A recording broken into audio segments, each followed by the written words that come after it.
ഇതൊരു സ്പെഷ്യൽ പ്രോഡക്റ്റാണ്. ഒരു പേഴ്സ് പോലെയാണ്. പേഴ്സ് ഓപ്പൺ ചെയ്ത് കഴിഞ്ഞാൽ എന്തൊക്കെയാണ്? ഓപ്പൺ ചെയ്ത് കഴിഞ്ഞാൽ നമ്മൾ പ്രൊഡക്റ്റ് ഉപയോഗിക്കുന്ന തുണിയാണ് ഉള്ളിൽ വെച്ചിട്ട് തയ്ച്ചിട്ടുള്ളത്. അപ്പോൾ ഇറച്ചിയോ മീനൊക്കെ വാങ്ങുകയാണെങ്കിൽ അതിൻ്റെ നനവ് പുറത്തേക്ക് വരില്ല. അത് ഉപയോഗം കഴിഞ്ഞതിന് ശേഷം അലക്കിയിട്ട് റീയൂസ് ചെയ്യാൻ പറ്റുന്ന രീതിയിൽ വീണ്ടും നമുക്ക് പേഴ്സ് രൂപത്തിൽ ഇത് വീണ്ടും നമുക്ക് ഉപയോഗിക്കാൻ വേണ്ടിയിട്ട് കഴിയും. 100 രൂപയാണ് ചാർജ് ചെയ്യുന്നത് അല്ലേ? 100 രൂപയാണ് ഒരു ഫിഷ് ബാഗിൻ്റെ പ്രൈസ്. വാങ്ങാൻ പോകുമ്പോൾ പൈസ ആയിട്ട് പോവാം.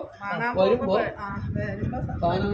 അതുപോലെ തന്നെയാണ് ആ സഞ്ചിയും ഇത് നമ്മുടെ ഗ്രീൻ ഷോപ്പ് ഞാൻ പറഞ്ഞില്ലേ, ഗ്രീൻ ഷോപ്പിന്റെ പ്രൊഡക്റ്റ് തുണിയില്ലാത്തതുകൊണ്ട് പോവാൻ ലേശം വിൽക്കും നേരെയില്ലാത്തത് കൊണ്ട് ഇത്. അതുപോലെ മൾട്ടി ഷോപ്പർ